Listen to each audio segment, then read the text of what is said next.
Nah, ini yang nanti teman-teman akan diperuntukkan eee, bertemu dengan banyak pihak, teman-teman. Teman-teman nggak ngomong sama yang setara saja, nanti teman-teman ngomong ke masyarakat, kalau yang PKMM ya, teman-teman nanti ngomong sama dosen gitu, kemudian teman-teman akan berkoordinasi dengan komunitas-komunitas, dan itu membuat kita tahu cara cara bersikap gitu ya, tahu cara berbicara yang baik dan benar tergantung dengan tujuan dari PKM kita tersebut nanti. Nah, yang diinginkan dari sana itu kita adalah lulusan yang kreatif gitu ya. Kita secara pemikiran kita itu unik, dia punya punya ide luar biasa dan mampu memanfaatkan diri kita. Sekolah tinggi-tinggi itu kalau balik ke masyarakat itu kan, ya masyarakat kita kan nggak lihat kita ini hukum, kemudian ataupun hubungan internasional, ataupun ilmu pemerintahan. Yang masyarakat lihat itu kan kamu sekolah tinggi-tinggi apa manfaatnya untuk masyarakat begitu. Kurang lebih begitu kan. Mereka nggak lihat pangkatmu, mereka nggak lihat sarjanamu gitu ya. Intinya mereka mau melihat kalian itu bermanfaat nggak untuk kita sekolah tinggi-tinggi jauh-jauh ke jauh begitu. Nah, PKM itu memberikan kita untuk itu gitu. Nah, akan tetapi bedanya kita adalah kita diminta untuk mewujudkan itu secara konstruktif gitu. Jadi kita disusun secara rapi bagaimana kita mampu mengimplementasikan eh, ide-ide kita itu. Sehingga ya ide-ide kita itu mampu terrealisasikan dengan baik dan benar sesuai dengan metode yang tepat. Sehingga dari kampus universitas itu teman-teman itu adalah lulusan yang bermutu. Nah, ini yang kita sebut dengan kreatif ya kawan-kawan. Nah, teman-teman nanti ya saya harapkan punya punya ini gitu untuk membentuk skill teman-teman masing-masing dalam PKM itu nanti. Intinya semua hal ini adalah yang akan diasah untuk teman-teman karena di sini adalah percaturan ide, kita akan berkompetisi dengan gagasan kita dan gagasan itu idenya boleh baik gitu ya. Paling bagus se-Nusantara boleh. Tapi kalau secara metode, secara ininya nggak bagus gitu ya, secara metode penulisannya gimana sih biar ide itu terwujud begitu, kalau nggak konstruktif begitu, nah itu nanti ya gagal juga gitu. Nah, maka dari sini buatlah ide kita yang bagus itu dengan cara-cara yang baik begitu dan sesuai dengan tuntunan begitu. Sehingga ide kita itu oh realistis, kemudian oh bisa diwujudkan, wajar ide sih bagus begitu. Nah, kurang lebih di sini PKM itu teman-teman yang nanti akan teman-teman asah gitu. Jadi dia itu memang bukan sekedar penulisan ya PKM itu. Jadi teman-teman bisa bisa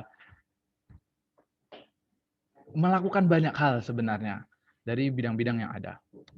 Nah, untuk UMY sendiri teman-teman bisa lihat ini ya. Ini ada tahapannya, kemudian di sebelah kanan ini ada tanggal pelaksanaan kita ya, timeline UMY, dan ini teman-teman harus catat gitu ya.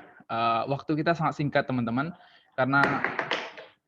karena kita juga datangnya entah panduannya itu datangnya tiba-tiba juga ya malam-malam gitu kayak jatuh dari langit jeblek gitu. Tiba-tiba ada panduannya tengah malam begitu kan dan kita harus ngebut dan memberitahukan ini kepada teman-teman semua.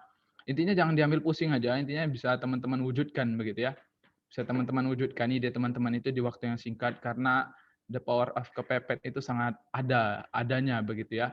Dan itu saya yakini begitu. Kekuatan the power of kepepet itu memang ada di ide-ide terbaik itu biasanya kadang ada di waktu-waktu tersebut gitu. Dan kita harapkan teman-teman di tanggal-tanggal ini teman-teman yang hadir di sini semuanya ini 30 orang ini ya itu mampu mengumpulkan proposal terbaiknya dan mewakili Visipol tentunya karena memang di Visipol ini yes pengalaman kakak begitu ya itu banyaknya itu di HI dan IK. Mungkin teman-teman di IP gitu kurang gitu kalau kakak lihat gitu ya. Kemudian kita itu punya Pak Sugito gitu ya yang sangat antusias mengajak mahasiswa untuk ikut PKM ini dan teman-teman mungkin bisa nanti ya ke beliau gitu dan nanti beliau juga akan mengisi uh, menemani kita di siang hari ini. Beliau juga pembimbing saya ketika lolos PKM didanain 2019. Kemudian ini adalah proses ketika teman-teman nanti lolos setelah PKM itu ya. Jadi nanti ada tahapan-tahapannya teman-teman di sini. Nanti teman-teman itu akan kita seleksi dalam tingkat universitas. Kemudian nanti dari tingkat universitas nanti baru teman-teman kita akan adu di tingkat nasional begitu. Nah, inilah tingkat nasional itu ketika teman-teman lolos itu ada namanya PIMNAS. Ini salah satu yang menang ya tahun 2018 sepertinya. Nah, ini kita bertemu dengan berbagai macam mahasiswa ya se-Indonesia. Jadi teman-teman di sini memang diasah untuk membenturkan ide yang satu dan ide yang lainnya, Kak. Kemudian kebermanfaatan kita itu benar-benar bisa dilihat begitu di sini.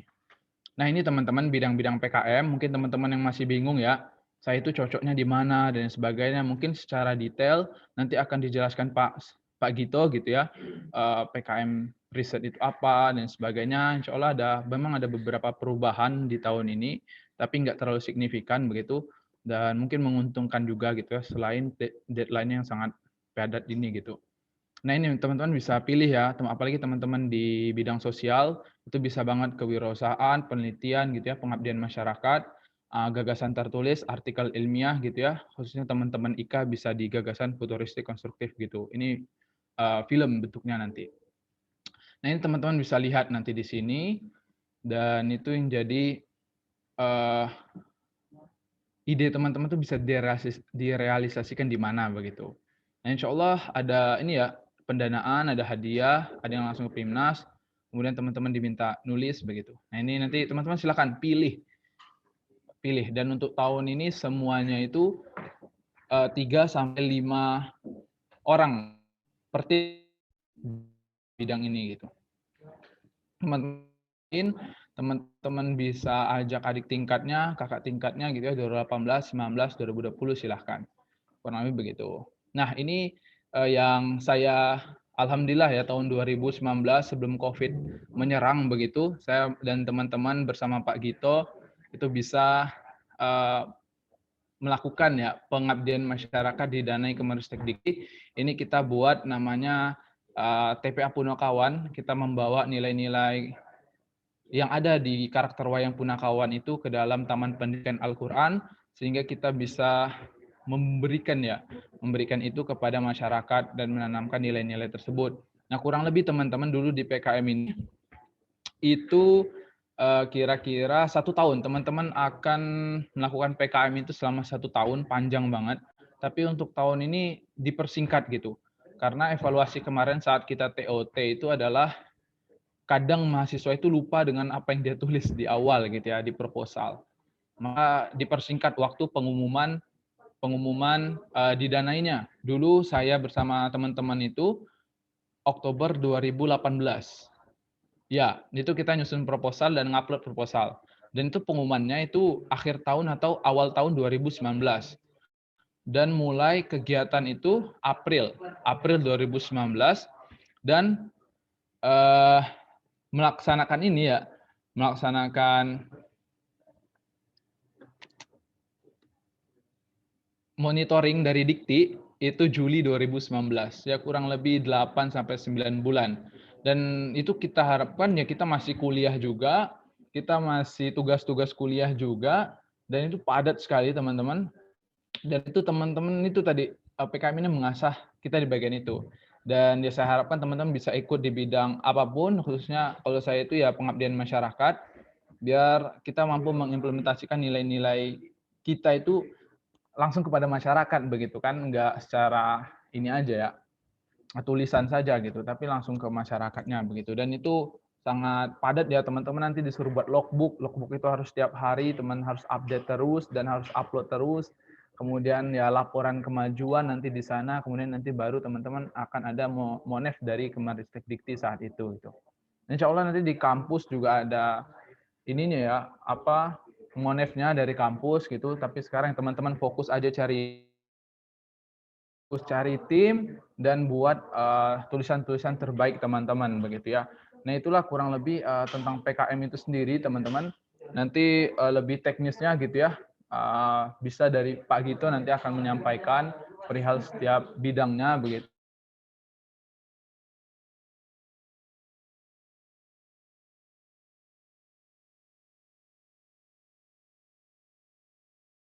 Itu gitu. Kita diminta di PKM Pengabdian Masyarakat itu ada sustainable gitu ya, sustainability dari program kita. Dan itu ya alhamdulillah sampai sekarang TPN itu masih ada ya. Nah, tapi ya kita kesulitan untuk mencari sanggar budayanya yang bisa memainkan wayang begitu kurang lebih kadang. Nah, ini yang harus kita jaga gitu ya. Dan teman-teman yang punya pengabdian punya desa binaan ya di organisasinya bisa dimanfaatkan banget itu. Dimanfaatkan banget dan itu bisa menjadi ladang PKM teman-teman di pengabdian masyarakat. Teman-teman bisa ngajuin ide, masyarakat terima atau enggak, kemudian ataupun teman-teman bisa melihat apa yang dibutuhkan masyarakat di sana atau masyarakat butuh apa di sana, itu bisa sekali teman-teman realisasikan gitu. Nah, itu kurang lebih ya pengalaman Kakak dan PKM itu seperti apa. Jadi proposal itu hanya di awal gitu lah. Ide-ide kita itu tuangkan yang terbaik di proposal, nanti teman-teman akan mampu merealisasikannya gitu. Dan itu yang menurut Kakak menarik di PKM itu ya. Jadi kita bukan percaturan karya tulis, walaupun itu ada nilainya ya. Jadi proposal itu nilainya 30%, laporan kemajuan itu 20%, dan laporan akhir itu 50%. Nah, proposal tuh gede ya, 30% gitu maksimalnya. Dan kalau teman-teman tuh udah lulus didanain itu tuh udah megang nilai 30% paling tidak gitu kan. Nah, harus dijaga di laporan kemajuannya gitu. Nah, kurang lebih begitu. Nah, untuk teman-teman semua ya, kita itu di PKM ini memang diasah banyak hal gitu. Oleh sebab itu, kita itu kata Dr. Gama Albin Said itu, kita itu adalah pemuda yang ibarat kata matahari jam 12 siang, paling terang, paling panas, dan paling membara. Kita itu harus memberikan sejarah tinta emas kita di masa muda kita ini gitu ya, untuk membangun bangsa ini, untuk membangun masyarakat kita di sekitar kita gitu. Karena itulah fungsinya kita sekolah tinggi-tinggi, merantau ke Jogja ini gitu ya. Kemudian jangan sia-siakan masa muda kalian, masa kuliah kalian itu tanpa meninggalkan karya yang mempesona begitu. Nah, jadi jadikanlah PKM ini begitu ya, jadikanlah ladang PKM ini sebagai bentuk teman-teman membuat karya yang mempesona untuk masyarakat yang ada di sekitar kita. Nah, kurang lebih begitu yang bisa Kakak sampaikan begitu ya, karena waktunya cuma dikasih 30 menit kurang lebih. Teman-teman bisa kunjungin website pkmumy.ac.id. Di situ kita udah kasih template proposal PKM, kemudian tahapan-tahapan pengajuannya apa saja. Teman-teman yang masih bingung cari ide, kemudian cari tim, itu kita juga menyediakan klinik jodoh PKM UMY. Ya moga-moga aja dapat jodoh kalian di sana begitu kan. Maksudnya jodoh PKM-nya begitu. Teman-teman bisa cari itu, ada yang menawarkan ide, kemudian teman-teman kurang lebih cocok dengan ide itu, bisa teman-teman taruh di klinik jodoh nama teman-teman dan kalian mungkin bisa jadi tim yang solid. Itu kita sediakan wadahnya dan sudah ada yang mengisi ya. Jadi teman-teman boleh kalau cuma punya ide tapi belum ada tim, teman-teman boleh taruh ide teman-teman di klinik jodoh itu, nanti ada teman-teman yang masuk kalau melihat ide teman-teman itu bagus. Kemudian informasi lainnya teman-teman bisa lihat di PKM Center ini. IG pkmcenter.umy. Di sana semua informasi ada di sana begitu ya. Dan itu menjadi tempat informasi pusat kita di pelaksanaan PKM 2021 ini. Oke, teman-teman, terus melangkah maju dan berikan yang terbaik. Slogan kita tetap UMY Jaya Jaya Juara. Oke. Semoga teman-teman menjadi salah satu yang menjadi juara tersebut. Oke, terima kasih. Mungkin itu saja yang bisa Kakak sampaikan. Kalaupun ada nanti pertanyaan dan diskusi, dipersilahkan begitu. Ini Kakak kembalikan kepada moderator. Terima kasih. Oke, baik. Terima kasih Mas Ridwan. Sangat menarik ya pembahasan dari Mas Ridwan tadi ini. Mungkin sebelumnya ada kita langsung ke Pak Gita, apa ada yang mau bertanya dulu nih? Mungkin ke Mas Ridwan secara langsung. Teman-teman boleh banget kalau mau langsung nanya, boleh langsung unmute di speakernya atau di audionya. Itu Pak Gito udah datang. Oh, udah Pak Gitonya udah ada ya? Oh iya, berarti nanti kita lanjut di setelah Pak Gito ya. Kita kumpulkan dulu. Teman-teman bisa kumpulkan dulu terlebih dahulu pertanyaannya. Terus nanti setelah Pak Gito memaparkan materi, kita langsung masuk sesi tanya jawab. Oke, mungkin saya langsung saja ke Pak Gito. Halo Pak Gito. Halo, Assalamualaikum Halo teman-teman. Pak. Ya, ya Pak, mungkin bisa langsung saja Pak. Langsung saya serahkan Suara ke saya Pak Gito. terdengar jelas nggak? Jelas Pak, jelas. Jelas. Ya, Merdu nggak? insya Allah. Nah, kalau merdu insya Allah itu fitnah. Oh Harusnya iya, nggak merdu itu. ya Pak. Nah, oke. Terima kasih Diki, Febrina, Ridwan, dan teman-teman semua. Assalamualaikum warahmatullahi wabarakatuh. Waalaikumsalam. Waalaikumsalam Oke. warahmatullahi wabarakatuh. Saya senang sekali hari ini diundang oleh Fresh Club untuk berbicara tentang PKM. Apalagi saya duet dengan Kakak Ridwan. Kalau pembicara pertama tadi di kakak, maka saya lebih tepatnya apa ya, ayahanda gitu katanya si Safik gitu. Safik ada nggak itu di belakang Wan? Nggak ada. Ada Pak nih Syafiq. Oke. Nah, saya ayahanda. Om Oki ada nggak itu di belakangmu? Om Oki Oke, ada di belakang, Pak. ada juga. Suruh dia dengerin wejanganku ya. Oh, iya, Pak. Oke, saya dari muka-muka teman-teman agak kenal semua nih, khusus untuk si Misbahul Hilmi itu. Waduh. Oke. Saya tidak akan memberikan sosialisasi tentang PKM ya, karena apa ya, waktunya nggak tepat kalau kita bicara sosialisasi terus. Ini waktunya kita kerja gitu. Si Kakak Ridwan tadi bilang timeline kita itu tanggal 15 Februari ini, itu proposal kita sudah harus submit ke UMY, ke PKM Center. Kemudian nanti ada proses review tanggal 16 kalau nggak salah, sampai 19 itu review. Nanti hasil review itu kembalikan ke teman-teman semua, diperbaiki. Kemudian nanti kita upload proposal ini ke SIM Belmawa itu di tanggal 25 sampai 28 Februari. Artinya sebenarnya bukan saatnya lagi saya bilang sosialisasi, ya. Jadi saya tidak mau terlalu panjang lebar bicara tentang PKM. Nah, teman-teman semua, praktisnya gini PKM itu. PKM itu diawali dengan lomba, ya. Saya bilang lomba atau kompetisi, proposal dulu. Jadi kamu itu diminta oleh Dikti, silahkan kamu membuat proposal dulu. Proposal PKM ini.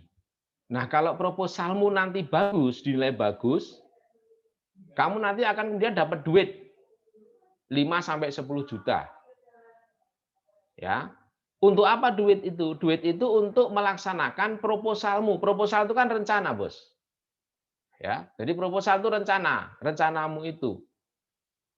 Jadi kamu itu nanti akan sampai PIMNAS, katanya si Ridwan tadi, itu kalau sudah berhasil upload proposal, proposalmu didanai oleh Dikti, kamu mengerjakan kegiatan apa yang kamu rencanakan, terus nanti dinilai oleh Dikti, kegiatanmu itu bagus, kamu masuk ke PIMNAS. Jadi tahapannya gitu. Jadi nggak kemudian tahu-tahu Pak saya ingin ke PIMNAS, ya meng tak ajak numpak motor gitu neng tempat PIMNAS, delok PIMNAS tapi nggak ikut partisipasi ke PIMNAS. Kalau Anda ingin partisipasi ke PIMNAS ya Anda harus memulainya dari sekarang ini. Jadi yang dikatakan oleh PKM Center bahwa kita paling lambat ngumpulkan tanggal 15 itu maksudnya ngumpulkan proposal PKM, bukan PKM. Jelas sampai di sini ya, Bos? Jadi kita mengumpulkan proposal PKM. Lah PKM itu apa? Proposal PKM itu intinya teman-teman itu punya keinginan misalkan untuk berwirausaha. Ya. Kayak si Diki ini, misalkan Diki mau jualan apa ya? Jualan handphone. Itu kan karena ini semua anak butuh handphone sekarang dengan digital ini. Ya, mau jualan handphone. Oke, buat bisnis planmu, buat untuk ikut PKM kewirausahaan namanya. Nah, kamu minta duit ke Dikti 10 juta untuk modal buat bisnis jualan handphone. Itu namanya PKM kewirausahaan. Enggak Pak, saya enggak mau berwirausaha, saya pengen neliti, karena ini fresh club. Wah, kan gitu. Saya pengen neliti apa? Neliti tentang dampak pandemi terhadap misalkan tingkat literasi anak-anak SD. Saya ingin neliti tentang bagaimana kebijakan pemerintah DIY dalam mengelola mengelola COVID-19. Saya ingin neliti dampak apa dan sebagainya. Ya. Nah, kamu buat aja proposal penelitian. Itu namanya PKM riset atau PKMR. Latar belakangnya apa namanya, riset questionnya apa, kemudian teori yang kamu pakai apa, metodologi yang mau kamu lakukan seperti apa, dan seterusnya. Itu membuat proposal penelitian namanya. Enggak Pak, saya enggak mau penelitian, saya mau pengabdian pada masyarakat. Ya, ini anak-anak FISMO ada enggak di sini nih yang mewakili FISMO? Fresh Club sama FISMO itu saudara kandung, jadi jangan Saya, berpisah Pak. kalian tuh. Hah? Saya. Ah, kamu makan aja, Khil. FISMO saya, Pak. Saya mau pengabdian. Buat aja proposal pengabdian masyarakat. Ya, di desa saya itu, Pak, gitu kan? Di desanya Khilmi itu, di desa saya itu banyak anak-anak pada keluntung-keluntung di era pandemi ini. Katanya ditugasi sama sekolah, tapi faktanya anak-anak malah pada main, Pak. Ibunya pada menggerutu, harus ngajari anaknya selama pandemi itu. Lah, terus kamu ada ide, mereka mau tak bantu, Pak. Gitu. Dengan melakukan misalkan ngajari anak-anak di era pandemi ini, gitu. Atau ngajari guru-guru itu supaya bisa memanfaatkan internet, memanfaatkan media pembelajaran online. Atau ngajari memberikan pelatihan bagi orang tua supaya dia bisa mendampingi anak-anaknya. Ya, menggunakan online class. Nah, itu namanya pengabdian pada masyarakat. Ya. Enggak Pak, saya pengennya itu membantu UMKM. Biar mereka itu bisa survive di era pandemi ini. Karena kan rontok semua ini. Ya, usaha kecil menengah itu rontok semua gara-gara pandemi. Penjualan mereka turun, produksinya turun, dia bingung caranya memasarkan seperti apa. Kamu namanya masuk ke PI, penerapan iptek. Jadi, guys, namanya PM, pengabdian masyarakat, dan PKMPI itu beda tipis. Bedanya di mana? Bedanya itu pada mitra. Bedanya pada mitra. Kalau saya tadi ingin membantu UMKM supaya dia bisa marketing, supaya dia bisa meningkatkan penjualannya, itu namanya PI, iptek. Kenapa? Karena UMKM itu mitra yang produktif. Jadi kalau mitranya produktif, dia menghasilkan profit, itu namanya PI. Tapi kalau pengabdian ke masyarakat yang konsumtif atau non-produktif, seperti sekolah, panti asuhan, kemudian ibu-ibu PKK, masjid tadi si Ridwan ke TPA, anak-anak itu di TPA, ya itu namanya pengabdian masyarakat. Karena mereka tidak menghasilkan atau tidak berorientasi profit. Paham teman-teman ya? Sama pengabdiannya, cuman yang satu ke mitra produktif itu namanya PI, ya penerapan iptek. Sementara kalau yang non produktif itu namanya pengabdian masyarakat. Oke. Nah, kemudian masih ada lagi misalkan saya nggak mau kegiatan, Pak. Kan kalau itu namanya Anda membuat proposal, disetujui terus berkegiatan kan gitu. Ya. Ingat catatannya kalau disetujui loh ya. Kalau nggak disetujui ya bubar, proposalmu ya sudah berhenti sampai ke SIM Belmawa itu. Nah, saya nggak mau berkegiatan, Pak, tapi saya ingin ikut timnas. Nah, gitu. Caranya gimana? Ikutlah GT. Gito, itu ya. GT itu gagasan. Saya punya ide, Pak, gitu loh. Gimana caranya membuat Indonesia makmur tahun berapa tuh nggak ngerti cita-citanya si Pak Jokowi itu. Ya, saya punya gagasan Pak untuk bagaimana membuat tol laut, gitu kan. Saya punya gagasan Pak untuk misalkan membuat sebuah sistem itu yang bisa mempertemukan antara kebutuhan pasar dengan tenaga kerja, misalnya itu. Jadi ini gagasan yang ditulis. Nah, teman-teman ini tadi disebutkan Ridwan ya, ini generasimu kan generasi milenial ini. Sukanya itu tunjuk diri. TikTokan gitu kan, kemudian ngevlog gitu. Nah, itu bisa kamu salurkan ke PKM ini. Caranya gimana? GT-mu tadi itu, gagasan tertulismu itu, kemudian kamu visualkan dalam bentuk video. Itu jadi GFK. Gagasan futuristik konstruktif itu mbuh jenengi sapa aneh namanya itu GFK itu. Ya. Misalkan kemarin yang dari Sospol yang tahun kemarin lolos itu si Anissa Sophia itu. Dia memiliki gagasan untuk bagaimana meningkatkan partisipasi perempuan gitu ya. Nah, terus dia buat video. Caranya adalah dengan ini, tapi dengan video. Atau yang kemarin ke Pimnas, itu teman-teman komunikasi ini ada nggak ya yang kemarin ke Pimnas teman komunikasi? Saya lupa ya namanya. Ada nggak, Dik? Ada ya? Kurang tahu, Pak. Nah, itu kemarin ada tuh teman Ika lolos ke Pimnas gara-gara GFK ini. Dia membuat video tentang desa wisata berkelanjutan di Kulon Progo.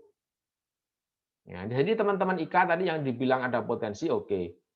Ya, jadi itu masuk saja ke situ ke GFK itu. Jadi GT dan GFK itu sama ruhnya, yaitu apa? Anda memiliki gagasan ya yang besar begitu, yang mungkin tidak mungkin Anda lakukan sendiri. Anda harus berkolaborasi multi aktor gitu. Anda harus melakukan pendekatan, tidak hanya pendekatan secara langsung, artinya langsung direct service begitu, tetapi juga sampai merubah ke policy-nya, kebijakannya. Nah, itu namanya gagasan tertulis. Tulis. Itu nanti bisa menjadi GFK kalau kamu videokan. Intinya gitu aja. Nah, satu lagi PKM yang harus berkegiatan itu namanya KC. Cuman kalau di sini saya nggak usah saya jelaskan karena KC itu dominasinya teman-teman teknik. Ya, KC itu membuat prototipe. Ya meskipun di sosial bisa lah, misalkan buat sosial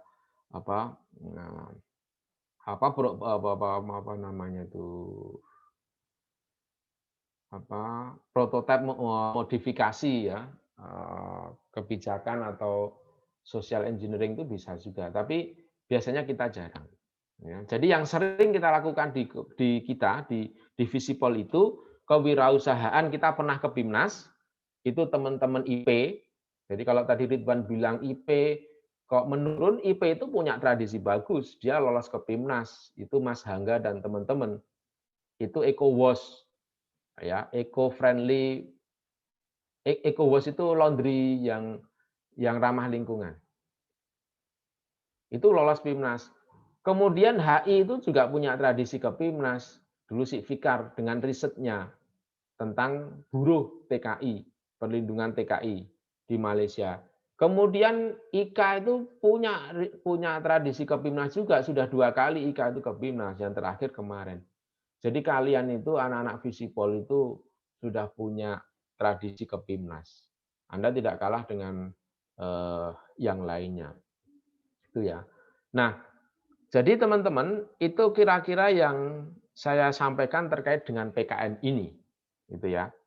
Jadi sekali lagi PKM itu ada 8 gitu, ada 8 skema yang sekarang ini ditawarkan itu 8 itu ya, PKM fisik, mungkin tadi si Ridwan sudah bilang tentang riset, kewirausahaan, pengabdian masyarakat, penerapan iptek, kemudian yang terakhir adalah karsa cipta. Itu yang fisik. Maksudnya fisik itu apa? Kamu buat proposal, nanti proposalmu disetujui, lalu kamu membuat kegiatan. Nah, yang karya tulis itu ada gagasan tertulis. Yang tadi saya bilang GT. Itu Anda tidak buat proposal, tapi sudah membuat sebuah pemikiran gitu. Tadi si Ridwan bilang artikel ilmiah yang dilombakan, itu GT. Ya, nah kalau GT itu kamu nanti misalkan kamu menang, nah kamu dapat duit 3 juta.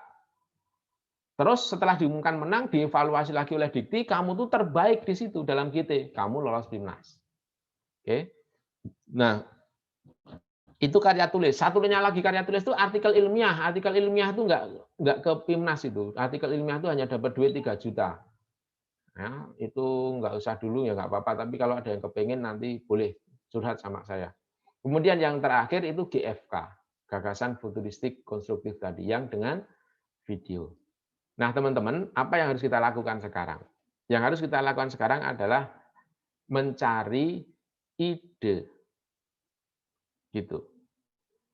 Kalau sudah ketemu atau belum ketemu ide, ya diskusi. Kalau sudah punya ide, yang harus kita lakukan adalah menulis. Jangan terlalu banyak ngomong, jangan terlalu banyak diskusi, tulis. Nah, saya nulisnya baru 1 paragraf ya, Pak. Enggak apa-apa, itu lebih baik daripada Anda cuma bilang, Pak, saya punya ide nih, Pak. Ini ide saya gini. Ane ora ditulis meng ide, diskusi. Kita tuh lomba nulis proposal ya, bukan lomba membayangkan proposal ya, Bos. Ya. Jadi sudah tidak ada waktunya lagi kita sekedar berwacana, saya punya ide itu percuma. Kalau enggak kamu tuangin. Tuangkan dalam 1 kalimat itu membantu saya ya sebagai pembimbing itu untuk mengarahkan kamu. Apalagi kamu jadi template-nya. Itu lebih enak. Nah, terus Pak, ini waktunya cuma seminggu. Anda jangan bilang cuman. Seminggu ini tuh luar biasa berharganya buat kita. Kenapa? Karena pas banget waktu seminggu ini. Kalau Anda bilang waktu seminggu itu mepet, enggak. Karena seminggu ini kan kalian libur. Ya enggak? Ada yang masih kuliah enggak? Libur kan? Libur, Pak. Jadi nggak ada alasan saya nggak bisa buat proposal karena sibuk kuliah, saya nggak bisa proposal karena tugasnya dosen banyak banget, saya nggak bisa buat proposal karena mau ujian, nggak ada alasan. Apa yang kamu pikirin sekarang kecuali tidur? Itu Hilmi itu. Ya, tidur aja. Jadi sekarang pikirkan proposal itu buat seminggu itu waktu yang sangat-sangat panjang. Anda mau tak kasih waktu 1 tahun ngerjain PKM ini, tetap saja nanti semalam sebelum deadline itu baru kamu kerjain. No. Hasumprit saya. Gitu? Ini waktu seminggu. Dan Anda free. Anda nggak boleh keluar rumah. Gitu? Rasa ngelamun terus buat proposalnya. Jadi ini menurut saya justru waktu yang tepat, bukan waktu yang tidak tepat. Ada yang ngeluh, wah PKM-nya pas anak-anak nggak masuk, wah PKM-nya pas masih libur. Lah malah enak libur itu. Nggak ada beban di kalian untuk memikirkan yang lain kecuali memikirkan saya. Dan proposal itu. Ya. Nah, untuk divisi Pol, saya kemarin sudah rapat dengan Pak Sakir IP dan Pak Irwan dari IKA, kemudian Pak Gito dari HI, ya saya sendiri. Ya kan? Nah, kita bertiga berkomitmen untuk mendampingi kalian sampai bisa upload ke Simbel Mawa, Dikti. Enggak cuman komitmen, saya menghibahkan diri untuk membimbing semua anak Visipol. Meskipun nama saya bukan pembimbing. Ya, nama saya Sugito. Nanti maksud saya nama saya nggak usah kamu jadiin pembimbingmu.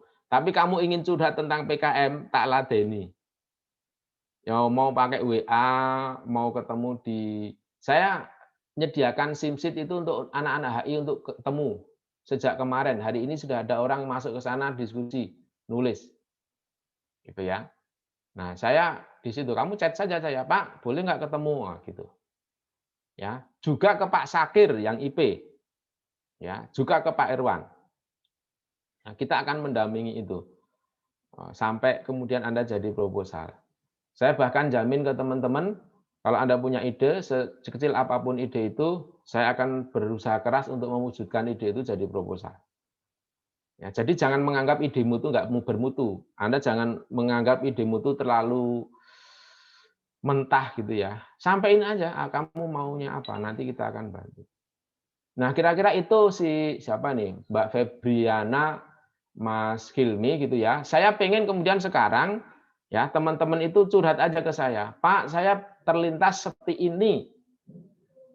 Nah, jadi nanti saya akan memberikan masukan. Saya tidak mau sosialisasi. Saya tidak tipe orang yang seperti Ridwan Satria itu, motivator yang handal luar biasa. Itu dia, Ridwan itu sudah dipanggil kemana-mana itu, yang belum ke kepolisian aja dia.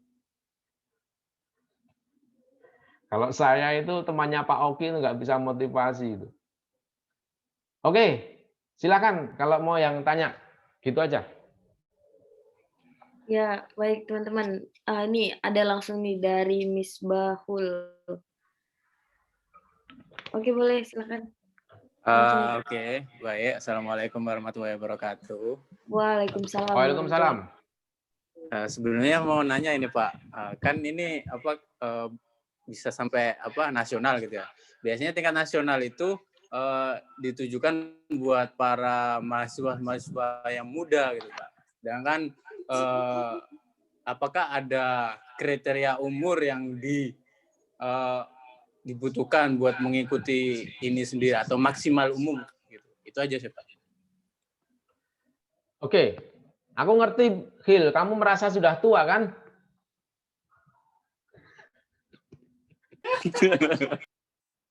Kamu tuh, aku nggak tahu ada batasan umur nggak ya, Hilmi ya. Tapi yang jelas batasannya itu adalah mahasiswa aktif atau tidak aktif. Tapi kalau umur itu boleh. Saya pernah punya pengalaman ini teman-teman, lucu itu pengalamannya. Tapi Anda nggak usah ketawa. Jadi saya itu jadi pemonef gitu. Dalam monef internal UMY. Nah, kebetulan anak-anak Aisyah itu, Unisa, itu ikut monef kita. Nah, datanglah seorang ibu-ibu yang ternyata dia itu bidan di puskesmas. Sini, tempatnya Pak Oki itu mana? Ya Allah, kok lupa toh? Tempatnya Pak Oki itu mana kecamatannya? Kasihan, bukan ya? Ya situlah, ya. Bangun Tapan itu apa itu lupa. Nah, itu dia di situ. Jadi bidan di situ, Mas. Cuman si ibu ini melanjutkan S1 kebidanan di Unisa. Lah saya tiwas ngomongnya, Bu, Ibu dampingi berapa kelompok gitu. Ternyata dia ketuanya kelompok. Artinya boleh, wong ibu-ibu bidan aja boleh kok, Gil. Asalkan masih punya KTM loh ya, kartu tanda mahasiswa. Boleh. Ikut aja, Gil. Kamu jangan jadi alasan tua terus nggak mau ikut. Alasan aja. Ayo, lainnya. Oke, mungkin teman-teman yang lain ada yang mau ditanyain lagi? Jangan bertanya. Apa Anda boleh mengungkapkan idemu, tolong. Nah, Nggak usah tanya PKM itu apa. PKM itu udah makhluk yang sudah Anda ketahui. Sekarang kamu punya apa, maunya apa, biar saya bisa tahu. Biar saya bisa tentram hatiku. Karena anak Visipol sudah ada yang punya ide dan mau nulis. Gitu. Iya ya teman-teman, mungkin ada yang mau curhat, siapa tahu udah punya gambaran, tapi masih bingung mau mulai dari mana. Iya. Bagus banget nih. Ditanyain langsung. Nih siapa?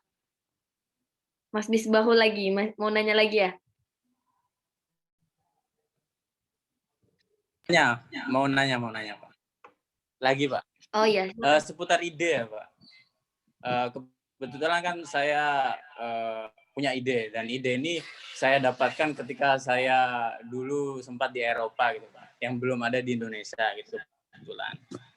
Jadi saya mau bertanya tentang kalau seumpama ide bisnis itu berarti masuk nyantar bisnis itu juga. Nah, yang aku tanyakan, apakah ketika kita sudah sampai seumpama tarafnya sampai ke nasional, habis itu apakah harus kita kembangkan sampai benar-benar ide kita ini berhasil, atau cuman cukup sampai ketika udah selesai kita di nasional itu sendiri? Itu aja sih Pak. Assalamualaikum. Salam. Aku bingung dengan pertanyaanmu, Hil. Enggak, maksudnya aku nanyanya itu tentang kelanjutan dari kayak semua kita. Enggak, sekarang gini aja, praktis aja bro. Kamu itu mau buat bisnis apa? Lebih ke startup sih Pak. Iya, startup. Ya semuanya kan berawal dari awal. Yeah. Apa? Startupmu apa? Makanan sisa Pak. Makanan sisa. Dari perusahaan-perusahaan biasanya kan banyak itu Pak. Makanan sisa? Iya, maksudnya kayak ntar tahuan lagi Pak ideku, ntar dicuri lagi. Siapa yang mau nyuri? Yang mau nyuri tak laporin polisi. Kamu tuh gaya banget kok. Enggak. Jadi kan namanya di banyak kan dari kayak di Indonesia nih khususnya perusahaan-perusahaan kayak mungkin kayak McD, bukan McD, kayak Jeko atau Sushi Teh atau dan lain-lain yang merupakan perusahaan restoran yang dimana ketika udah malam itu udah mulai mau tutup, itu makanan mereka banyak yang menyisa gitu loh. Daripada makanan sisa itu dibuang, dialokasikan dijual dengan harga yang lebih murah gitu, Pak. Oke. Mohon perhatian teman-teman semua. Kalau di PKM, terutama kewirausahaan, itu jangan memilih bisnis kuliner. Karena itu sangat mungkin untuk ditolak. Apalagi tidak ada inovasi sama sekali dalam makanan itu. Ini kan makanan sisa mau dijual, berarti tidak ada sentuhan inovasi sama sekali, kreativitas sama sekali. Itu saya yakinkan Anda akan ditolak oleh reviewer gitu ya. Jadi sebisa mungkin bisnismu itu ada inovasi pada produk atau inovasi pada pemasarannya, teknik pemasarannya. Ya, dan jangan mengambil food or beverage. Karena itu akan ditolak. Gitu. Lanjut.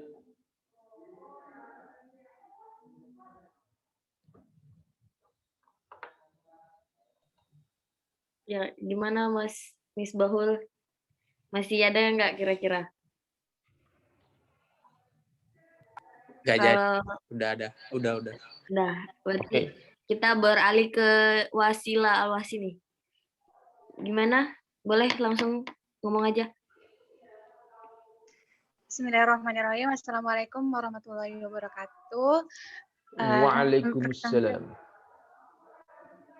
Perkenalkan, nama saya Wasila Alwasi dari Prodi HI 2019. Pak, saya mau nanya. Jadi saya tuh udah punya ide ya. Maksudnya ada bayangan ide. Cuma juga saya masih bingung. Ide saya itu terkait ini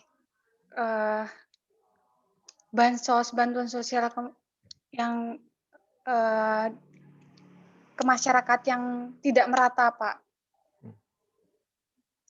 Saya mempunyai ide untuk membuat kayak semacam aplikasi ataupun ya aplikasi kan Pak, di mana masyarakat di situ bisa mengutarakan permasalahan terkait bantuan sosial yang tidak sampai kepada masyarakat kayak gitu Pak. Itu bisa nggak Pak? Bisa, Was. Bisa. Cuman kalau saya boleh memberikan usul, kamu mending riset aja dulu, Wasila. Jadi kan bansos ini banyak masalah toh. Gitu ya. Jadi di era pandemi ini pemerintah kemudian memberikan skema bantuan sosial. Nah, kamu bisa membantu evaluasi pemerintah. Misalkan apakah bansos ini tepat sasaran? Misalkan gitu. Ya, pertanyaan risetmu itu. Kemudian yang kedua, apakah bansos ini bisa ya meringankan penderitaan orang yang terdampak gara-gara pandemi Covid. Gitu. Nah, itu sudah penelitian yang sudah sangat bagus. Ada kontribusinya untuk pemerintah, Was. Nanti kamu menggunakan, ini kan kita boleh blended ya teman-teman, tahun ini, kalau kemarin kan semua online tuh kemarin, sekarang boleh mix antara online dan offline, selama kamu menggunakan protokol kesehatan. Nah, jadi misalkan Wasila ini, kamu ingin meneliti, misalkan bagaimana efektivitas bantuan sosial ini dalam meringankan beban penderitaan orang yang terdampak COVID. Misalkan pertanyaan risetmu begitu. Terus metodologinya apa? Metodologinya kamu pilih saja dengan riset lapangan, ya, kualitatif, atau mungkin juga kamu combine mix method antara kualitatif kuantitatif. Itu untuk kemudian masuk ke masyarakat. Kamu tanyain. Itu malah justru lebih cepat daripada kamu buat aplikasi. Buat aplikasi kamu nanti pusing aplikasinya kayak apa, dan buat aplikasi harus riset dulu. Jadi tahapannya riset kemudian membuatkan produk. Nah, mendingan riset saja dulu. Tahun depan kita kembangkan ini menjadi aplikasi. Nah, gitu. Nah, saran saya lo yo, Bos. Tapi temamu ini menarik karena ini teman-teman mengambil yang sekarang itu memang lebih baik yang terkait dengan COVID kok. Ya, kayak si Wasila ini idenya bagus. COVID ada bansos, nah mengukur efektivitasnya itu, dan itu nanti bisa menjadi rekomendasi kebijakan pemerintah. Spesifik aja, Wasila di Jogja. Kamu di mana, Was? Sekarang? Di rumah, Pak. Ayo ngerti aku masa di lapangan bola. Kamu tuh Wasila. Di Purworejo, Pak. Oh, Purworejo. Purworejo bisa. Di Purworejo bisa. Di Jogja bisa, nanti tak temani. Apa ditemani si Misbahul Khilmi itu boleh. Bagus itu Wasila, buat dong. Bisa nggak? Insya Allah. Pak, berarti itu nanti saya ngambilnya pakai PKM Research gitu, Pak? Yes, PKM Research saja. Terus solusinya itu apakah kita atau ini Pak ngasih alur kayak gitu loh Pak? Jadi Nggak bagaimana usah. bantuan itu dari pemerintah sampai turun ke masyarakat kayak gitu Pak? Nggak usah. Namanya riset itu Anda hanya mencoba mencari jawaban, tidak memberikan solusi.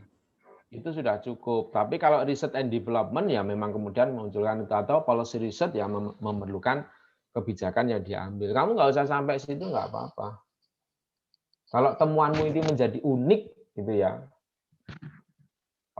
misalkan di Purworejo kok malah justru ternyata tingkat ketepatan bansosnya itu tinggi banget gitu. Terus kamu bandingkan dengan penelitian orang lain yang sudah mengatakan di tingkat nasional bansos itu nggak tepat. Oh enggak, di Purworejo tepat kok. Siapa bilang nggak tepat? Oh, itu menarik. Itu menjadi best practice kemudian. Orang akan meneliti lagi, kenapa sih kok Purworejo bisa tepat itu? Nah, gitu. Nggak usah sampai kamu menemukan solusi, Jokowi aja nggak ketemu solusinya sampai sekarang. Iya, Ya, siap-siap Pak. nah, kalau ketemu pandemi sudah selesai. Oh. Siap. Sip, tak tunggu 3 hari, proposalmu harus ada. Nanti datang ke Simsit. Kalau nggak datang ke Simsit ya Zoom. Aku rencananya besok Kamis ada Zoom untuk sekolah PKM lagi. Kalau ke Jogja berarti kamu harus bawa duren Wasila, karena Purworejo sih. Iya. Oke ya Wasila ya, cari teman Mas untuk bisa diskusi Mas. Saya bisa jadi tim. Makasih banyak Pak. Ya, tak tunggu 3 hari, draftnya kasih ke aku. Kamu ikut aja ke grupnya WhatsApp-nya HI. Nanti tak kasih linknya. Si Yasir itu yang ngelola. Oke, lanjut. Siapa lagi, Mbak Febri? Ya, oke itu tadi ya dari Mbak Wasila. Teman-teman yang lain masih ada mungkin di sini banyak yang 2020 juga Pak nih. Mungkin teman-teman Saya. Oh ya, silakan. Ayo Mbak. Oh iya, ya, sebelumnya bismillahirrahmanirrahim. Assalamualaikum warahmatullahi wabarakatuh. Waalaikumsalam warahmatullahi wabarakatuh. Nah, terima kasih sebelumnya atas kesempatan dan waktunya. Perkenalkan, nama saya Saida Ilmanisa dari HI 2020. Seperti yang telah berjalan, kebetulan kan kemarin saya juga mengikuti sosialisasi HI Pak. Dan kami itu mengambil saran dari Bapak yang mana di SD yang akan kita lakukan penelitian itu ada sekolah alam, dan setelah tadi kita dari melakukan penelitian dan wawancara di sana yang menjadi masalah itu soalnya dari kebijakan pemerintahnya Pak. Jadi kan anak-anak itu nggak monoton dalam proses pembelajaran online, apalagi kelas 1 sampai kelas 6 SD yang mana membutuhkan interaksi secara langsung ya. Nah, masukan Bapak kemarin kan ada sekolah alam ya Pak, sedengar saya, yang mana mungkin kita bawa ke alam biar anaknya itu belajarnya juga bisa fresh. Nah, tapi setelah kita research tadi dari kepala dan memang itu kebijakan pemerintah itu emang tidak mengharuskan, melarang untuk mengadakan tatap muka secara langsung. Jadi kalau boleh minta saran dan pendapat bagaimana itu Pak? Apakah kita lanjutkan sekolah alamnya secara virtual saja atau bagaimana? Ya, Terima kasih Pak. Yang di SD Muhammadiyah Bolu Pak. oke. Terima kasih saya. Kan Sayyidah namanya. Saya boleh dong manggil saya. Jadi gini, maksud saya itu kamu bukan ke sekolahnya. Jadi kamu itu menjadi pendamping kegiatan di rumah. Jadi tidak di sekolah. Jadi kan sekolah sering ngasih tugas tuh. Ya toh, ini buat itu macam-macam gitu. Nah, kamu itu hanya pendamping anak-anak itu, tuh kan, untuk bisa memahami materinya. Jadi bukan aktivitas di sekolah. Kalau aktivitas di sekolah mah nggak boleh. Ini aktivitas kamu membantu orang tua atau siswa di rumah. Nah, nanti kamu bisa menggandeng misalkan Karang Taruna atau Karang Taruni untuk menjadi pendamping siswa itu. Lah wong fakta itu suruh di rumah ya nyatanya mereka main no. Ya kan? Nah, daripada mereka main malah justru nggak terkendali. Nah, itu jadi entry point bagi kalian masuk. Daripada anak itu main nggak terkendali tanpa saya dampingi itu dengan protokol, plus mereka bisa kemudian dengan baik. Itu saya maksudku. Jadi bukan sekolah alam itu sekolahnya si SD itu bukan. Tapi di masyarakatnya, di keluarganya itu. Paham nggak, Mbak? Ya, iya Pak. Terima kasih atas Nah, masukannya. Tapi kalau jos. boleh tanya Pak, berarti merekrut Karang Taruna, Karang Taruni atau pemuda-pemuda itu berarti misalnya satu kelas itu mahasiswanya terdiri dari 13 misalnya atau 12 orang. Berarti kita harus merekrut Karang Taruna atau Karang Taruni sebanyak siswa tersebut, kemudian setiap orang itu, Enggak, setiap individu pergi ke rumahnya gitu Pak, untuk enggak usah, enggak usah. Enggak usah sebanyak itu. Enggak usah sebanyak itu. Jadi gini nanti, kamu oke lah, itu kan ada SD tuh. Ya, SD Muhammadiyah apa tuh? Nah, siswa SD di situ kan mesti yang di sekeliling lingkungan SD itu, mesti itu hanya satu desa misalkan gitu, atau satu desa. Nah, maka mitramu itu, Mbak, misalkan desa Nggatak gitu ya. Nah, mitramu di situ. Cara identifikasi masalahnya begini, bahwa proses pembelajaran online itu tidak berjalan tidak efektif. Buktinya apa? Anak-anak susah memahami materi. Anak-anak justru memanfaatkan waktu di rumah untuk main. Ya, orang tua sulit untuk mengajari anaknya, apalagi menggunakan gadget itu. Gitu kan? Itu backgroundnya. Nah, kemudian bagaimana caranya, gitu kan, menjalankan proses pembelajaran di rumah itu dengan efektif. Nah, maka kemudian Anda membentuk semacam misalkan, taruhlah misalkan tadi saya bilang satgas atau apalah gitu, pendampingan belajar anak di rumah. Gitu. Nah, aktivitasnya apa? Ya pendampingan, ya kemudian malah justru kamu bisa mengajari mereka tentang bagaimana harusnya berperilaku atau menggunakan protokol kesehatan di sini. Anda juga bisa kemudian nyeramai orang tuanya bagaimana caranya menggunakan gadget, gitu kan? Nah itu Mbak, jadi kegiatanmu di masyarakat bukan di sekolah. Kalau di sekolah Anda nggak boleh, paham? Iya Pak, terima kasih banyak atas masukannya Pak. Siap. Lainnya silakan. Oke, teman-teman yang lain, mumpung masih ada waktu, boleh langsung ditanyakan nih. Mungkin masih ada yang bingung juga terkait dengan langkah-langkah mau nulisnya. Kadang kan yang bingung tuh mulanya gitu ya, permulaan nulis. Betul itu, Mbak. Karena kita bingung permulaan nulis. Makanya saran saya itu, Anda terbersit keinginan apa, omongin. Biar nanti kemudian semakin pintunya itu semakin buka lebar. Kalau Anda pendam sendiri ya cuman kecil itu terbukanya pintu. Tapi begitu kamu ngomong dengan Febri, ngomong sama Feby, ngomong sama saya, itu tuh kemudian wah gitu. Kayak si Saidah tadi itu.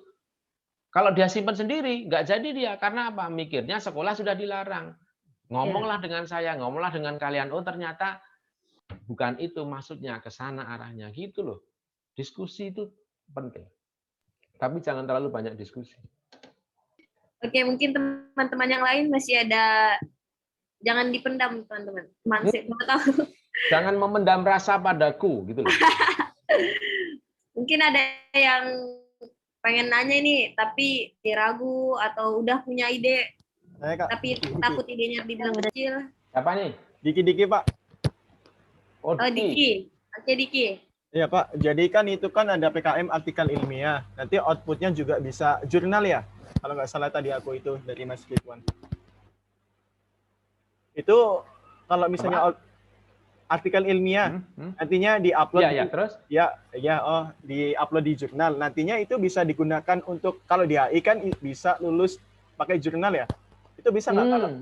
Nah itu gimana, Pak? Dikti itu bohong. Oh. Wih, Pak.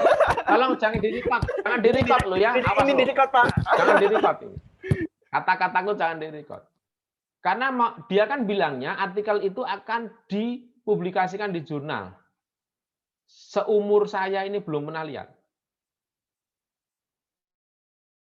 Kamu ikut artikel ilmiah itu, Dik, tetap saja kamu submitkan ke jurnal yang lain.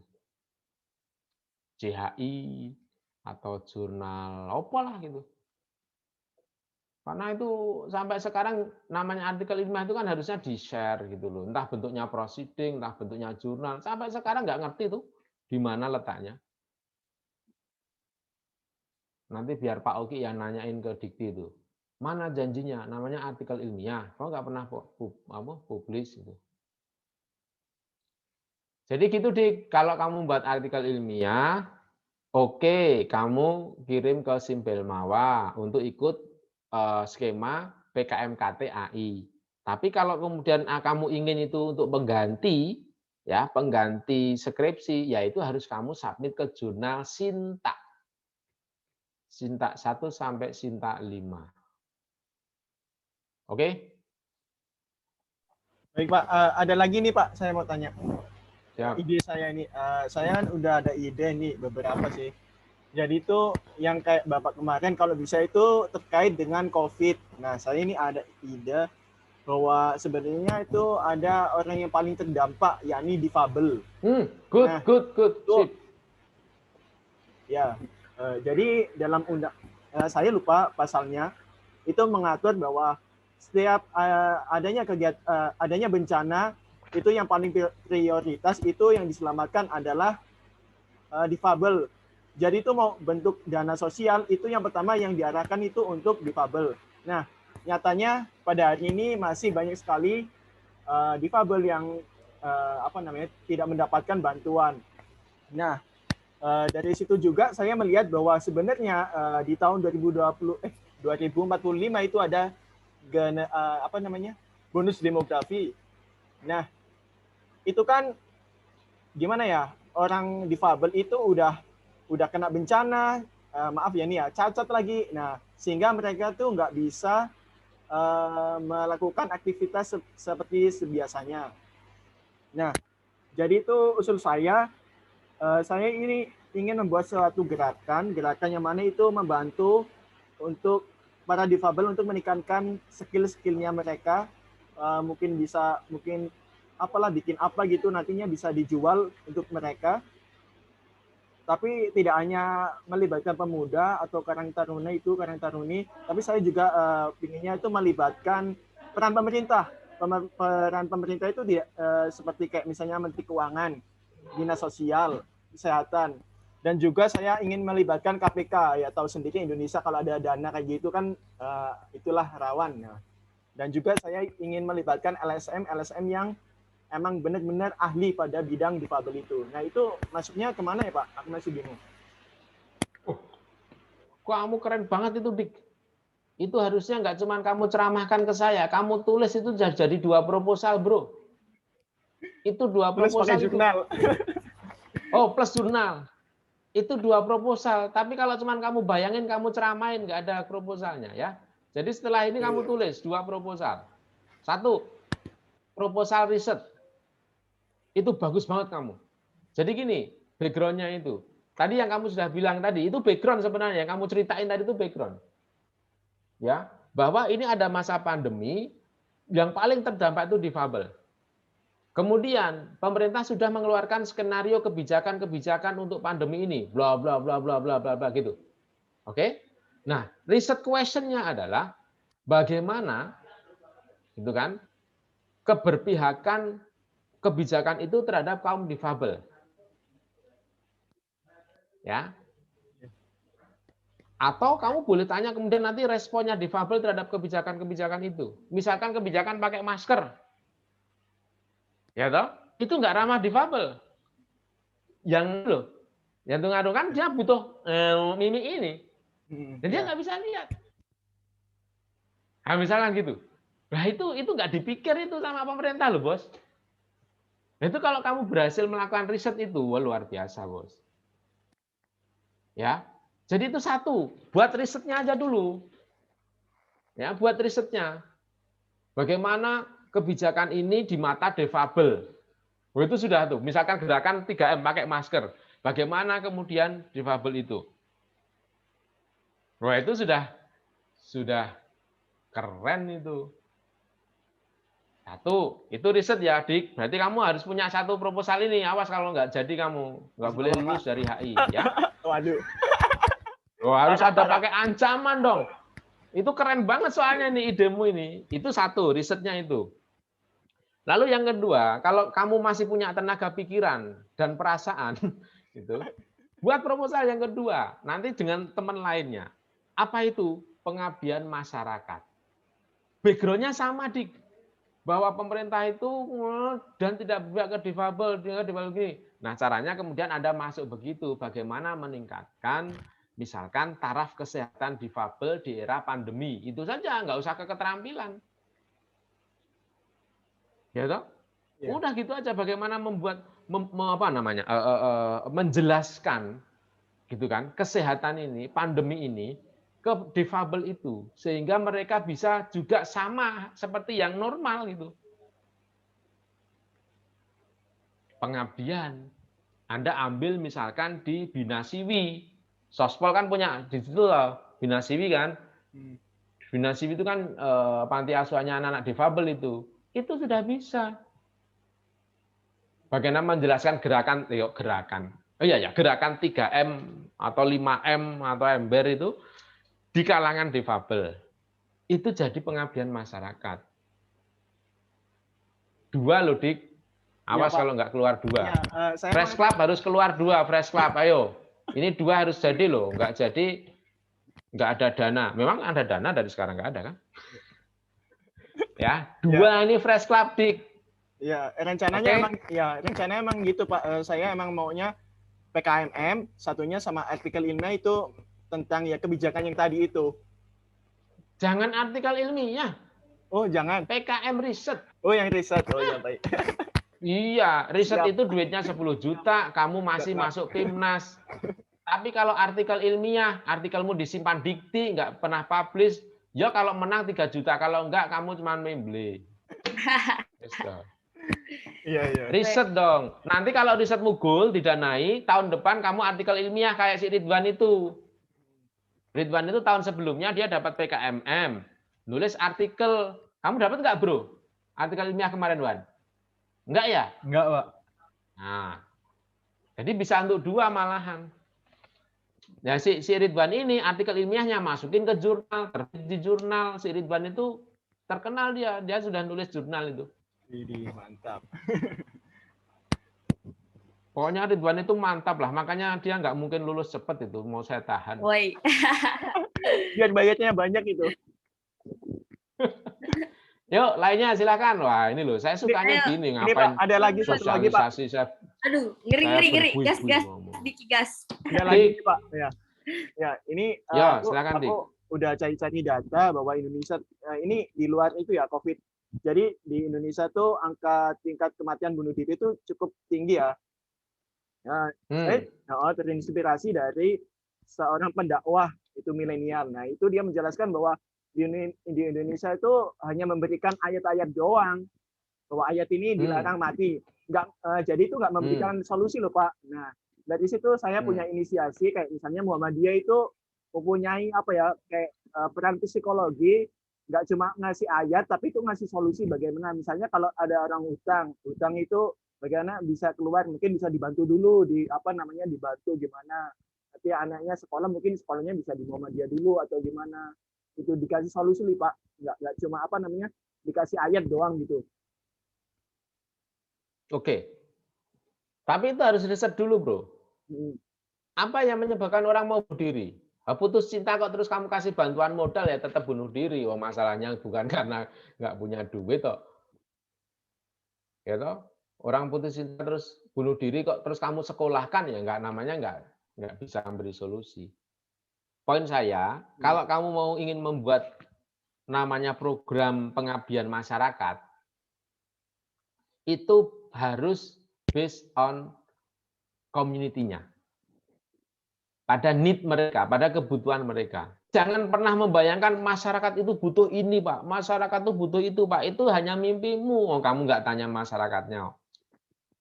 Tadi misalkan si Sayyidah tadi, yang mau pengabdian masyarakat. Makanya saya minta kamu ke masyarakatnya. Tanyain itu ibu-ibu itu, Bu, susah nggak Bu ngajari anak di sekolah? Ngajari anak di rumah di era kayak begini. Waduh, Mbak, sulitnya minta ampun, anak tak ajarin ngeyel, saya juga nggak dong. Nah, gitu. Nah, itu masalah. Gitu. Terus lagi nanti ke anak-anaknya, Dek, kamu dong nggak dikasih pelajaran sama guru? Enggak, Kak, gitu. Nah, terus gimana? Ya tak biarin aja, misalnya gitu. Nah, itu masalah lagi. Jadi harusnya berbasis ke situ. Bunuh diri kalau kamu ingin melakukan advokasi, pendampingan pada mereka, ya Anda harus tahu dulu penyebab dari peristiwa itu, baru kamu kemudian bisa memberikan solusi. Ya. Nah, tapi itu juga bisa kamu angkat ke GT, gagasan tertulis. Ya boleh saja. Cuman kalau gagasan tertulis seperti pendekatannya sebaiknya impact-nya itu harus gede gitu ya. Jangan ke efek langsung. Orang kelaparan, Anda ketemu orang di jalan kelaparan terus kamu kasih nasi padang, itu namanya direct service. Ya. Langsung orang jadi kenyang, tapi dia akan lapar lagi karena akar masalahnya nggak kamu identifikasi. Ya, itu impact-nya harus lebih gede lagi. Kemudian dan sebagainya. Gitu, Dik. Siap, Pak. Ya, 2 itu aja lah, nggak usah 3 kamu. 2 itu kalau jadi tak kasih duit kamu. Wih, siap.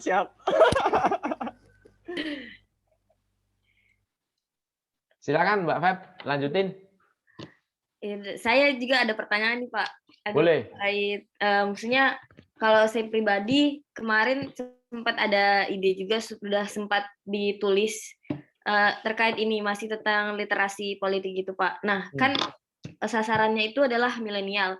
Karena maksudnya saya juga udah riset beberapa pengguna internet itu kan rata-rata milenial, dan notabene yang menyebarkan hoax itu apalagi terkait misalnya menjelang pemilu dan pilkada itu adalah mereka-mereka yang berada pada usia-usia milenial. Nah, kemarin saya punya ide, maksudnya gerakan literasi itu sampai sekarang itu kan masih masih antara ada dan tiada gitu.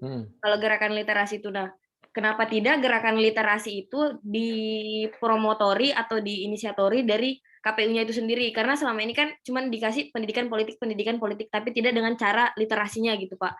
Nah, dan juga di sisi lain juga banyak hal misalnya kayak beretika di sosial media itu sesuatu yang mendasar tapi belum didapatkan gitu. Nah, saya punya ide gimana kalau kayak bikin konsep kolaborasi gitu. Jadi antara KPU, kemudian juga menggandeng LSM kayak JPPR, KIPP, KISP, terus Mavindo. Mavindo itu kan bagian yang meneliti tentang hoax dan lain sebagainya, sama peran besar dari influencer.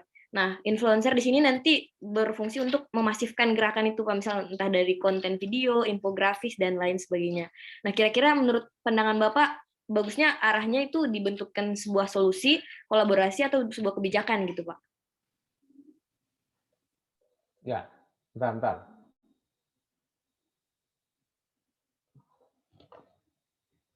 Kalau aku lihat ide ini gagasan yang punya impact yang luas, Mbak. Ya. Kemudian perlu upaya yang juga lebih ke sistem. Tidak kemudian langsung. Ya. Karena tadi kamu sebut Anda mau melibatkan multi aktor. Ada KPU, ada DPR dan sebagainya itu. Nah, kalau saya melihat keinginanmu seperti ini, mending ke GT atau GFK, Mbak. GT atau GFK. Itu bagus itu. Dan Febri ini Mapres juga ya kamu, Feb ya? Iya, Pak. Nah, Mapres itu KTI-nya itu deket-deket dengan GT, Mbak. Jadi kalau kamu seriusi lagi itu yang KTI Mapresmu itu, kamu modif dikit aja deh, biar agak beda dikit dengan KTI-mu yang Mapres, itu kamu ajuin aja ke GT, Mbak. Nanti disesuaikan dengan template-nya GT. Ya. Dan GT kalau dari sosial itu jarang. Nah, harapan saya karena dia jarang, kompetisinya, tingkat kompetisinya itu rendah, dan kalau idemu itu sangat unik, dan kemudian memang menjadi kebutuhan sekarang, seperti hoax dan sebagainya dalam kampanye itu kan, itu jadi kebutuhan kita sekarang, dan kita agak gagap mengantisipasinya, ya toh? Nah, itu bisa jadi peluangmu gede, Mbak, untuk ke Pimnas. Jadi seriusi saja untuk GT atau GFK, terserah kamu. Kalau kamu hobinya TikTokan, buat vlog ke GFK. Tapi kalau aku lihat gaya tulisanmu itu mending GT, itu keren punyamu itu. Iya, Pak. Iya, Pak. Makasih banyak, Pak, sarannya. Nah, Visipol tambah satu lagi GT atas nama Febriana. Ya, siap, Pak. Iyalah. Ini soalnya tak tulis ini. Nah, targetnya Visipol katanya Pak Oki itu harus 200 proposal ya. Wah. Oh, keren-keren. Press Club harus tanggung jawab loh ya. Siap. Teman-teman yang lain mungkin masih ada yang, jangan malu-malu teman-teman. Silakan tuangkan aja idenya. Sederhana apapun tuh pasti ada, kalau kita diskusi bisa jadi besar lah. Mungkin masih ada teman-teman yang lain, atau mungkin mau nanya ke Mas Ridwan, mungkin pengalaman Mas Ridwan kemarin. Aku mau ini aja sharing mungkin ke Pak gitulah untuk ide, Pak, untuk ide juga di gagasan tertulis lebih tepatnya, Pak. Saya tuh ini habis diskusi sama teman-teman begitu kan di gagasan tertulis. Dan kita bilang di gagasan tertulis itu apa ya, lebih banyak ke teknik atau hal-hal yang ya IPA lah ya, Pak. Kemudian sistem dengan sistem dan sebagainya. Nah, saya itu mencari sebuah gagasan yang gimana kita itu bisa mampu ada sistem yang memperbaiki pribadi begitu. Jadi kita itu pribadi yang beradab kemudian sebagainya. Nah, itu tuh apa yang bisa kita lakukan di sana gitu. Nah, saya itu pernah buat penelitian, Pak, tentang halaqah Quran begitu, Pak. Jadi kita itu gimana program halaqah Al-Quran itu menjadi salah satu sarana meningkatkan sisi prestatif siswa saat itu, Pak. Nah, saya berpikir ya apakah ini metode yang tepat juga gitu atau bisa menjadi sebuah gagasan begitu di bidang tertulis itu. Karena kan dengan terbelakang mungkin revolusi mental ataupun perbaikan pribadi begitu kan, yang kita harapkan ya program halaqah Al-Quran ini mampu membentuk pribadi mahasiswa pun ya para pendidik begitu ataupun para penuntut ilmu itu memiliki ya sifat-sifat prestatif begitu, Pak. Ya dia secara adabnya baik, kemudian dari prestasi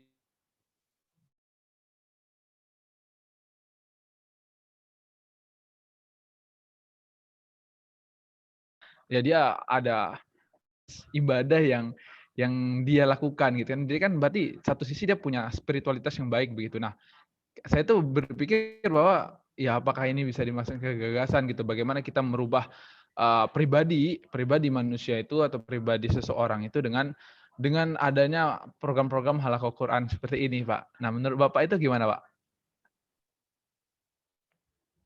Oke, ini pertanyaannya harusnya ke Pak Oki ini, karena Pak Oki itu pribadinya soleh, kemudian pinter ya. Kalau saya kan nggak pernah ikut halaqah. Ada nggak tuh Pak Oki itu? Tak suruh jawab Pak Oki. Ya, Pak. Ya, Pak. Oke, Pak. Jadi gini, gagasan tertulis itu saya masih ingat ya penjelasan dari Prof. Jamasri itu. Gagasan tertulis itu memang gagasan yang sangat idealis begitu. Beliau menyatakan sampai bahkan ide ini mustahil dilakukan. Logis gitu loh, tapi logis. Kemudian pendapat ini direvisi. Saya lupa kalau enggak Bu Ani atau kalau enggak Prof. Sundani itu enggak seperti itu gagasan tertulis itu. Gagasan tertulis itu idealis tapi yo bisa dilakukan gitu. Nah, saya coba ambil tengahnya. Gagasan tertulis itu bedanya adalah pada pendekatan yang lebih multi issue, pada lebih multi actor. Jadi tadi kalau misalkan di gagasannya si siapa? Febri tadi ya tentang literasi itu. Nah, literasi kalau kemudian Anda bisa selesaikan oleh dirimu sendiri, misalkan dengan mengajar anak-anak, mengajari partai politik, itu namanya pengabdian masyarakat. Ya. Tetapi kalian bayangkan bahwa isu ini tidak bisa ditangani oleh saya sendiri atau oleh KPU sendiri atau oleh si JPPS apa tadi itu sendiri. Ini harus ada kolaborasi. Tuh. Ini harus ada perubahan sistem. Itu namanya GT. Nah, ke halaqah. Nah, halaqah kembali pertanyaannya di situan. Halaqah itu bisa kamu lakuin sendiri enggak? Atau halaqah itu perlu didukung oleh sistem? Nah, kalau kamu menjawab itu sistem, berarti kamu bisa bawa ke GT. Tapi kalau halaqah hanya sebatas itu tuh kumpul-kumpul kemudian baca Quran bareng, ngaji bareng itu bisa tak gerakan. Gitu ya, misalkan ya. Maka itu pengabdian masyarakat. Atau kalau kemudian ya ini soalnya kalau KC itu teknik ya, KC ya nggak bisa ke pengabdian masyarakat. Nah, jadi monggo saja Mas Ridwan mau dibawa kemana itu si halaqah itu. Lebih tepatnya nanti bertanya pada Ustadz Oki Wijaya itu. Wah, keren itu Ustadz Oki itu. Oke. Oke, teman-teman yang lain kira-kira masih ada tidak? Kita masih ada kurang lebih 10 menit lagi nih. Teman-teman dari teman-teman IP, HI. Ini kayaknya kebanyakan deh. Tadi banyak juga yang 2020. Gimana teman-teman? Kira-kira masih ada pertanyaan? Ini Pak, ada satu lagi Pak, satu lagi.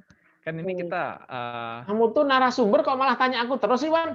Kamu biar enak loh Pak, biar sharing-sharing sama adik-adik juga gitu kan. Siapa tuh pemantik kan, mungkin mereka gimana, Wan? Ide kan.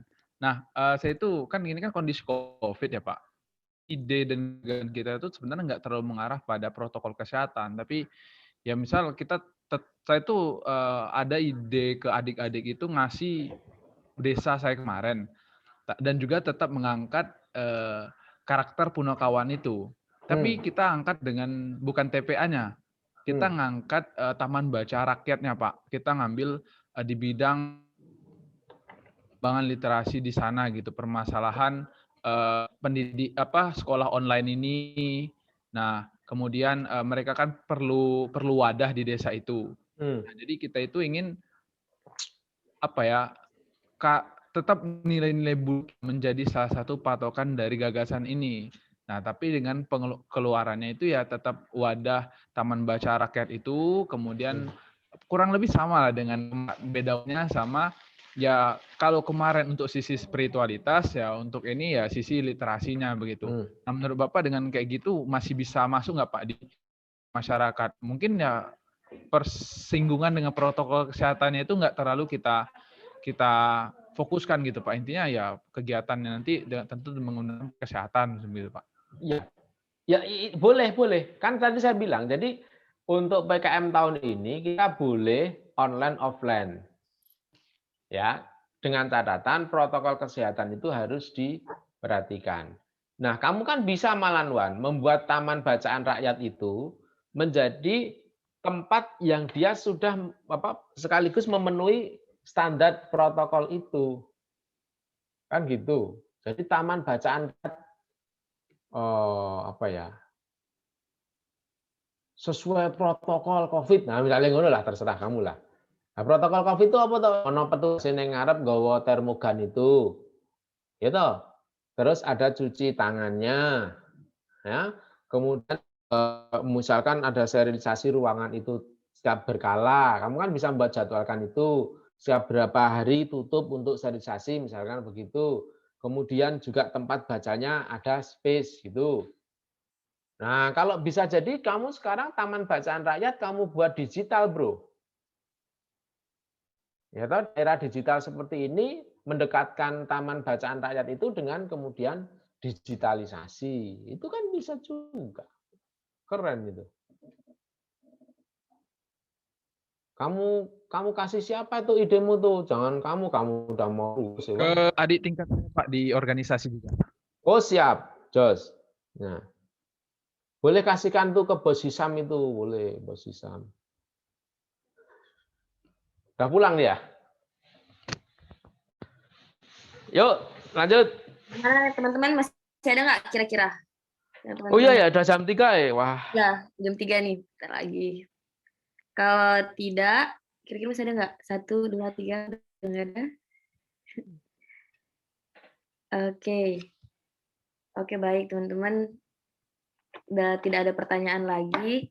Sebelumnya saya ucapkan terima kasih kepada Mas Ridwan dan Pak Gito sudah mau mengisi Fresh Club pada kesempatan kali ini. Sebelumnya juga saya ingin promosi dulu sedikit kepada teman-teman Fresh Club. Nanti kita bakal ada oprek nih, nanti mungkin teman-teman yang punya minat atau pengen belajar terkait dengan kepenulisan, nanti langsung join di Fresh Club ya. Sebelumnya juga terima kasih pada teman-teman yang telah meluangkan waktu. Semoga teman-teman yang hadir dalam webinar kali ini memiliki banyak pengetahuan baru dan bisa punya semangat lebih baru lagi dan semangat lebih tinggi lagi terkait dengan menulis dan utamanya terkait dengan PKM ini ya teman-teman, karena bukan berarti kita nggak punya waktu, tapi kadang kita cuman butuh ngomong doang, butuh intens bicara gitu, kadang malu. Nah di sini makanya hari ini teman-teman Fresh Club membukakan ruang itu, dan juga sekali lagi terima kasih karena telah berpartisipasi dalam acara pada mungkin cukup saja sekian dari saya kembalikan kepada MC Diki.